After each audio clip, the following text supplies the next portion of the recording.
प्रश्न क्रमांक 2 9111 किरण सरनाईक. प्रश्न क्रमांक 2 9111. सर, वितरित केल्याप्रमाणे. धन्यवाद मान्य सभापती महोदय. संच मान्यतेनुसार इयत्ता 9वी व 10वी या दोन्ही तुकड्या मिळून 40 विद्यार्थी असल्यास शिक्षकांना अतिरिक्त न करण्यासंदर्भातील 3 ते 5 किलोमीटर शाळा अंतराची अट रद्द करण्याबाबत व त्यांना सेवा संरक्षण दिले पाहिजेत अशा प्रकारचा हा तारांकित प्रश्न आहे.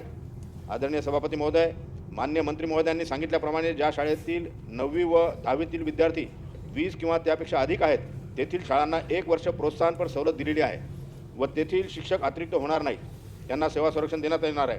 मात्र यामध्ये 3 ते 5 किलोमीटर परिसरात इतर शाळा असू नये अशी अट आहे. त्यामुळे हा फायदा फक्त ग्रामीण भागातील शाळांनाच मिळतो, शहरातील शाळांना याचा फायदा मिळत नाही. त्यामुळे माझा याबद्दल प्रश्न असा आहे की शाळांमध्ये 3 ते 5 किलोमीटर अंतर ही अट रद्द करून इयत्ता 9वी 10वीतील 20 किंवा त्यापेक्षा अधिक विद्यार्थी असल्यास तेथील शाळेत 3 शिक्षक देय असल्यास नियम सरसकट लागू करणार का? म्हणजे ज्या ठिकाणी हे किलोमीटरची अट काढून त्या ठिकाणी 20 शिक्षक असल्यावर ही कायमस्वरूपी सरसकट लागू करणार का? दुसरा प्रश्न असा आहे माझा सन्मान्य महोदय, मान्य सभापती महोदय, ज्या शाळेमध्ये इयत्ता 9वी 10वीला 20 किंवा त्यापेक्षा अधिक विद्यार्थी आहेत तेथे 3 शिक्षक अनुज्ञेय आहे. हा नियम 1 वर्षापुरतीच लागू केलेला आहे, परंतु पुढील वर्षी ही समस्या मोठ्या प्रमाणात निर्माण होणार आहे.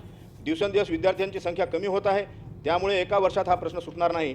म्हणून विद्यार्थ्यांचे शैक्षणिक नुकसान होऊ नये तसेच मोठ्या प्रमाणात अतिरिक्त होऊ नये यासाठी माझा प्रश्न असा आहे की 15 मार्च 2024च्या संच मान्यता संदर्भातील शासन निर्णयात बदल करून 20 किंवा त्यापेक्षा अधिक विद्यार्थी असल्यास 9वी 10वी इयत्तासाठी 3 शिक्षक अनुज्ञेय असण्याचा नियम कायमस्वरूपी आपण लागू करणार का? मंत्री महोदय. सभापती महोदय, शासन निर्णय 15/3/2024 मधील तरतुदीनुसार ज्या माध्यमिक शाळांमध्ये गट 9वी व 10वी करिता शिक्षक अनुज्ञेय होतात अशा शाळेपासून 3 ते 5 किलोमीटर परिसरात असणाऱ्या व त्या परिसरात माध्यमिक शाळात 9वी ते 10वीच्या गटाकरिता 0 पदे मंजूर होणाऱ्या शाळांमध्ये इयत्ता 9वी व 10वीच्या गटामध्ये संच मान्यता 25-26 मध्ये दोन्ही वर्गाची एकत्रित पटसंख्या ही 40 असल्यास 3 शिक्षक अनुज्ञेय करण्याबाबत शासन निर्णय आपण 24 मार्चला त्या ठिकाणी निर्देश देण्यात आले होते. परंतु पुन्हा एकदा काही लोकप्रतिनिधींची मागणी त्या ठिकाणी आली, ग्रामीण भागातली परिस्थिती सांगण्यात आली की बाबा ग्रामीण भागामध्ये विद्यार्थी संख्या त्या ठिकाणी कमी असते, इतकी विद्यार्थी संख्या भरणं शक्य नाही, त्याच्यामुळे आपण त्याच्याकरिता अट शिथिल केली आणि ही सुविधा आपण ग्रामीण भागातल्या शाळांकरिता त्या ठिकाणी लागू केलेली आहे. आपलं म्हणणं आहे की किलोमीटरची अट ही शहरी भागात देखील रद्द केली पाहिजे, तर किलोमीटरची अट आपण शहरी भागामध्ये त्या ठिकाणी रद्द केलेली आहे. फक्त आपण एक समजून घेतलं पाहिजे की ग्रामीण भागातली परिस्थिती ही फार वेगळी असते. शहरी भागात राहणाऱ्या विद्यार्थ्यांकरिता अनेक ऑप्शन्स त्या ठिकाणी अवेलेबल असतात, त्याच्यामुळं सगळ्याच्या सगळ्या तरतुदी ह्या ज्या ग्रामीण भागामध्ये आहे त्या शहरी भागामध्ये लावणं हे थोडं सरकारला कठीण. प्रमोद जठार. सॉरी सभापती महोदय, की शिक्षक हा जसं मुलांना विद्यार्थ्यांना शिक्षण देण्याचा विषय आहे तसा हा एक रोजगाराचा सुद्धा विषय. संपूर्ण महाराष्ट्रामध्ये आपण जर बघितलं नाही, प्रामुख्याने माझ्या कोकणामध्ये सिंधुदुर्ग रत्नागिरीमध्ये जवळजवळ 15,000 शिक्षक आहेत आणि 80% शिक्षक हे बाहेरचे आहेत, इतर जिल्ह्यातले. माझी विनंती आपल्याला आहे की सरकार 80% त्या ठिकाणच्या स्थानिक जिल्ह्यातल्याच शिक्षकांना जर प्राधान्याने त्या शाळेमध्ये शिक्षक म्हणून नियुक्ती दिली. मला माहिती आहे की कदाचित हे तुमचं कायद्याच्या याच्यावरती टिकणार नाही की आपण कुठे करू शकतो या शिक्षकांची बदली, परंतु जिल्हा संवर्ग केला आणि सगळ्या भरत्या जिल्हा संवर्ग म्हणून केल्या, महाराष्ट्राच्या याच्यावरती न करता जिल्हा संवर्ग म्हणून शिक्षकांच्या भरत्या केल्या तर मला वाटतं कायद्यामध्ये सुद्धा हे टिकेल आणि 80% स्थानिक मुलांना शिक्षक म्हणून भरती होईल. अध्यक्ष सभापती महोदय, आमच्या सिंधुदुर्गामध्ये तर सगळ्या शाळांमधले शिक्षक, मी माझ्या शाळेत गेलो तर एक बीडमधले शिक्षक, एक लातूरमधले शिक्षक आणि एक परभणीतले शिक्षक, आणि तिथल्या गावातली जी मुलं शिक्षक म्हणून BEd झाली आहेत ती मुंबईत कुठेतरी काम करतात. म्हणून माझी विनंती आहे आपल्या माध्यमातून सरकारला की ही जी भरती प्रक्रिया आहे ही जिल्हा संवर्ग म्हणून करावी, तर स्थानिक 80% शिक्षकांना त्या ठिकाणी भरती होता येईल आणि त्या ठिकाणचे शिक्षक त्या गावात राहतील, त्यांची पोरंसुद्धा त्या गावात राहतील आणि शाळासुद्धा भरभराटीला येतील आणि स्थानिक माणसांच्या शिक्षकांच्या नोकरीचा प्रश्न सुटेल आणि मला वाटतं 80% आमच्या कोकणात बंद असलेली घरं पुन्हा उघडतील. असं आपण करणार का? जिल्हा संवर्ग म्हणून शिक्षक भरतीचा नियम सरकार घेणार का? हा माझा प्रश्न आहे. मंत्री महोदय. सभापती महोदय, सन्मान्य सदस्यांनी विचारलेला प्रश्न हा वस्तुस्थितीला धरून आणि थोडा भावनिक पद्धतीने विचारलेला आहे, परंतु पवित्र पोर्टल राज्यस्तरीयवर निवड त्या ठिकाणी करण्यात येते पवित्र पोर्टलच्या माध्यमातून आणि खऱ्या अर्थानं स्पर्धात्मक पद्धतीनं ह्या उमेदवारांची निवड झाली पाहिजे आणि चांगल्यात चांगल्या पद्धतीची उमेदवार आपण निवड करून चांगल्यात चांगल्या पद्धतीचे शिक्षक हे त्या ठिकाणी उपलब्ध करून दिली पाहिजे, म्हणून आपण राज्यस्तरावरही निवड प्रक्रिया राबवितो. खोडके, संजय खोडके. मंत्री महोदय, आपण जसं म्हणून राहिले तसा नियम आपल्याला TET मध्ये करावा लागेल, कारण की हा राज्याचा सर्वात भयंकर मोठा प्रश्न आहे. तुम्ही पश्चिम महाराष्ट्रातला माणूस धारणी चिखलदरा परतवाड्याला देतात, त्याच्यातून काही साध्य होत नाही. इंजिनिअरिंगमध्ये जसं आपण केलेलं आहे, इंजिनिअरिंगमध्ये त्या विभागातला त्या जिल्ह्यातल्या 50% आरक्षण आहे. तसं आता विचारलं तसं 80% आरक्षण त्या विभागातलं तरी असलं पाहिजे, की विदर्भातला आहे, अमरावती विभागातला आहे तर 80% अमरावती विभागातल्या टीचर्सना TATमध्ये प्राधान्य दिलं पाहिजे. विभागवार तरी ते करणं गरजेचं आहे. नाहीतर तुम्ही जे म्हणतात TATमध्ये कुठले मुलं पास होतात ते पश्चिम महाराष्ट्रातले आमच्या इकडे येत नाही, मराठवाड्यातले कोकणात जात नाही, तिथं जाऊन त्याचा उपयोग होत नाही. हा धोरणात्मक निर्णय तुम्हाला करावा लागेल. याचं रिझर्वेशन तुम्हाला जिल्हावार नाही तर विभागवार तरी दिलं तर खऱ्या अर्थानं त्याचा उपयोग होईल. आपण हा निर्णय घेणार का? मंत्री महोदय. सभापती महोदय, मी आधीच सांगितल्याप्रमाणे एकंदरीत चांगल्या गुणवत्ताधारक उमेदवार आपण त्या ठिकाणी निवडल्या गेले पाहिजे आणि चांगल्यात चांगल्या पद्धतीचे शिक्षक हे कुठल्याही शाळेमध्ये, त्या ठिकाणी धारणीची शाळा असो. आमचं म्हणणं आहे की तुम्ही जे उच्च शिक्षित आहे ते एकाच भाग. आपण बसा जरा. मंत्री महोदय, प्रश्न काय आहे आणि प्रश्नाचा स्कोप काय आहे याच्या बाहेर जाऊ नका. मंत्री महोदय. त्या अनुषंगानं पहिले जे विकल्प देण्यात येत होते, होडके साहेब, हा प्रश्न, ही अडचण काय व्हायची माहिती आहे का?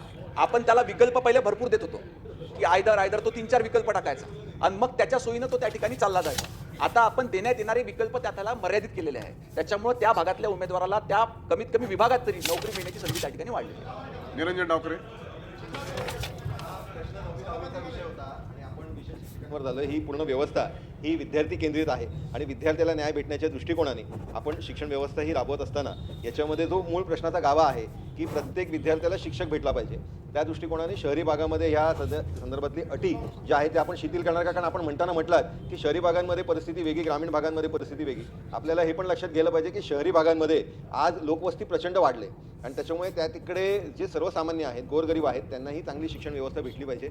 आज CBSE, ICSE, IB बोर्डच्या शाळा हे मोठ्या प्रमाणात वाढलेत, पण गोरगरिबांना नाही परवडत त्या. त्याच्यामुळे आपल्या ज्या शासनाच्या शाळा आहेत, म्हणजे महानगरपालिकेच्या असो, ZDच्या असो, या शाळा सर्वसामान्यांना उपलब्ध होण्याच्या दृष्टिकोनाने या अटी आणि शर्तीच्या ग्रामीण भागांमध्ये आहेत. त्याच पद्धतीमध्ये शहरी भागांमध्ये याच्यामध्ये शिथिलता आणि जिकडे आपण आणि हा शब्द वापरला आहे तिकडे किंवा, म्हणजे जे आपण 20, 9वी आणि 10वीची 20 जी संख्या आहे आणि जी किलोमीटरची आहे ती आणीच्या ऐवजी किंवा या दोघांमधलं कुठलंही एक अशी करणार का? मंत्री महोदय. सभापती महोदय, आपण जेव्हा ह्या अटी शिथिल केल्या त्या ग्रामीण भागातली जी अवस्था आहे, जी परिस्थिती पाहून त्या पद्धतीनं तसा निर्णय घेण्यात आला. अजूनही निरंजनजी, आपण शहरी भागात राहता त्याच्यामुळे आपण शहरी भागातलं निश्चितपणे या ठिकाणी बाजू मांडताय, परंतु शहरी भागामध्ये अशी कुठेही परिस्थिती नाही की ज्या ठिकाणी 1 किलोमीटरच्या वर त्या ठिकाणी विद्यार्थ्याला जावं लागतं. ग्रामीण भागामध्ये आमच्या बिचारा लहान मुली असतात, त्या बस पकडून दुसऱ्या गावामध्ये त्या ठिकाणी एकदा शिकायला जावं लागतं. म्हणून हा त्या पद्धतीचा विचार करून घेण्यात आलेला निर्णय आहे. परंतु तरी देखील अशा पद्धतीची अडचण निर्णय झाल्यास या संदर्भात बैठक घेऊन निश्चित निर्णय घेण्यात येईल. विक्रम काळे.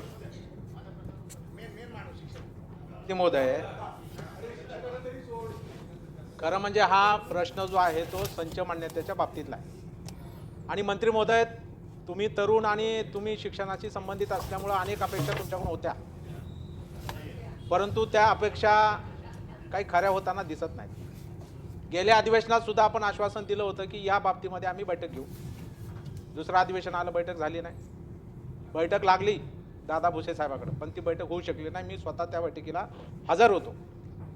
सभापती महोदय, एकतर यासंबंधी मान्य न्यायालय नागपूर खंडपीठानं महाराष्ट्र राज्य शिक्षण संस्था महामंडळ याचिकाकर्ते होतं. ही संपूर्ण राज्याची याचिका सभापती महोदय आणि या आदेशाला स्थगिती द्यावी मंत्री महोदय. कोणत्या? 15 मार्च 24च्या म्हणून कोर्टात गेलेले. कोर्टानं जैसे ते परिस्थिती म्हणून निकाल सुद्धा दिला सभापती महोदय. पण आपले काही अधिकारी मंत्री महोदय, त्यांची नावं मी सांगेल आपल्याला, की पाठ बडवून घ्यायच्या मार्गावर आहेत की आम्ही किती सरकारचे पैसे वाचवतोय, आम्ही किती शिक्षक जास्तीचे होते. शेवटी ही आम्ही विद्यार्थ्यासाठी मानतोय. विद्यार्थी हा केंद्रबिंदू आहे, विद्यार्थी आमचं दैवत आहे, त्याला शिक्षक मिळाला पाहिजे ही भूमिका सभापती महोदय आम्ही मानतोय.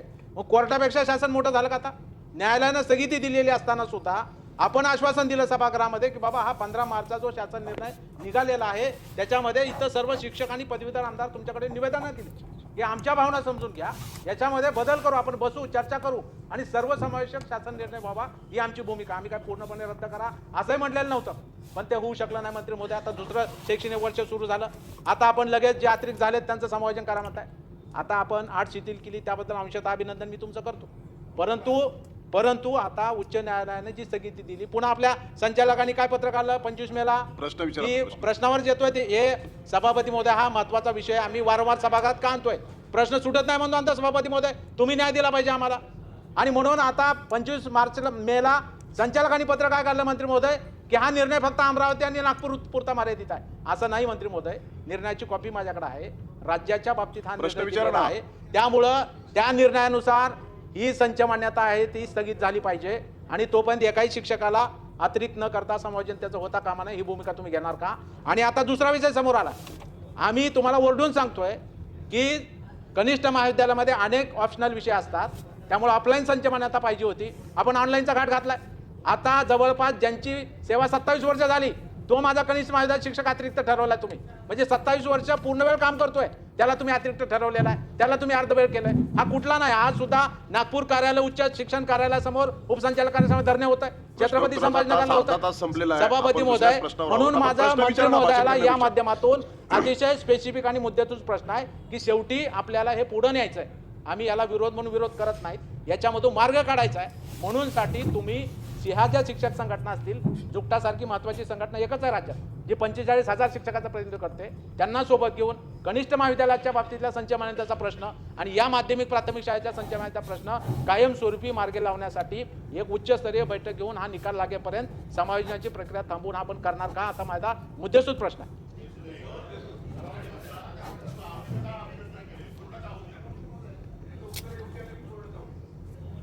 शिक्षकांचे प्रश्न अतिशय पोटतिडकीनं आणि आक्रमकपणे मांडणाऱ्या काळेसाहेबांना एक तर सांगू इच्छितो की आपण ज्या न्यायालयाच्या निकालाचा उल्लेख या ठिकाणी केला होता त्याच्यामध्ये माननीय उच्च न्यायालयाने 14/11/2025 रोजी दिलेल्या निर्णयान्वये शासन निर्णय जो आपला 15 मार्चचा शासन निर्णय आहे त्यामधील तरतुदी या बालकांचा मोफत व सक्तीचा शिक्षणाचा अधिकार अधिनियम 2009 मधील तरतुदींशी सुसंगत असल्याने नमूद करून सदर याचिका निकाली काढली. एक तुमच्या माहितीसाठी सांगतो, ठीक आहे.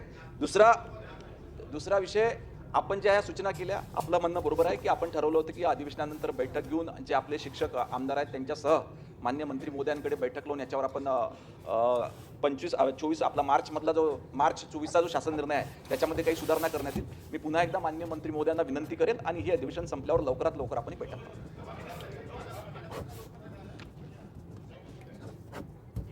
सभापती महोदय, शहरी भागातील विद्यार्थ्यांसाठी आणि शिक्षकांचा खरं तर आपण प्रश्न शिक्षकांच्या बाबतीतच मंत्री महोदय बोलतोय. मात्र आपण पाहिलं असेल तर शहर जी होती ती शहर आता मुख्यालयाची ठिकाणं म्हणून तिथे नगर परिषदा आपण स्थापन केल्या. आधी या शाळा जिल्हा परिषदच्या अंतर्गत होत्या. मात्र 10 वर्ष होऊन सुद्धा मंत्री महोदय अजूनही त्या शाळा जिल्हा परिषदच्या ताब्यात आहेत, नगर परिषदेच्या ताब्यात आलेल्या नाहीत. त्यामुळे एखादी दुरुस्ती करायची असेल किंवा त्या बाबतीतलं काही इन्फ्रास्ट्रक्चर तयार करायचं असेल तरी आम्हाला परत जिल्हा परिषदकडे जावं लागतं. त्यामुळे माझी आपल्याला नम्रतापूर्वक विनंती आहे की ह्या बाबतीत सुद्धा, कारण मला कल्पना आहे की फक्त आपल्यापुरता हा मर्यादित नाही, नगर विकास खाता असेल त्याचबरोबर ग्रामविकास खाता असेल यांच्यासोबत आपल्याला तो निर्णय धोरणात्मक घ्यावा लागेल. त्यामुळे त्या बाबतीत सुद्धा इन्फ्रास्ट्रक्चर डेव्हलपमेंटच्या दृष्टीने सुद्धा का निधी नगरपालिकेला आपण देऊ शकतो, पण तो खर्च नगरपालिका त्या शाळांवर करू शकत नाही. नगर परिषदा नव्याने निर्माण झालेल्या आहेत त्या बाबतीत आपण काही धोरणात्मक निर्णय लवकरात लवकर घेणार का? आणि ह्या ज्या शाळा आहेत जिल्हा परिषदच्या ताब्यात आहेत या आता नगर परिषदांकडे नव्याने ज्या निर्माण झाल्या त्यांच्याकडे कधीपर्यंत आपण हस्तांतरण करा? सन्माननीय तटकरे साहेबांनी मांडलेली ही वस्तुस्थिती आहे की अनेक जो ग्रामीण भाग होता त्याला आपण नगरपंचायतचा दर्जा दिला, कुठं नगरपालिकेचा दर्जा दिला, काही ठिकाणी नगरपालिकेचं क्षेत्र त्या ठिकाणी वाढलं आणि तो ग्रामीण भाग शहरी भागामध्ये समायोजित झाला. परंतु अजूनपर्यंत त्या ठिकाणी जिल्हा परिषदेने आपली मालकी त्या ठिकाणी त्या शाळांवरची सोडलेली नाही आहे. परंतु हा पूर्णपणे प्रश्न नगरविकास विभाग आणि ग्रामविकास विभाग यांच्यावरती अवलंबून आहे. तरी आपण केलेली सूचना ही दोन्ही विभागांना कळविण्यात येईल आणि तातडीने याच्यावर निर्णय घेण्यासंदर्भात विनंती करतो. प्रश्न क्रमांक 3, 8,702. मला वाटतं सगळे शिक्षण विभागाचे प्रश्न आहेत. प्रत्येक प्रश्नावर सगळ्यांनाच बोलायचं असं होणार नाही. अभिजित वंजारी, प्रश्न 8,702. प्रश्न क्रमांक 8,702. सभापती महोदय, हा अपंग शाळेतील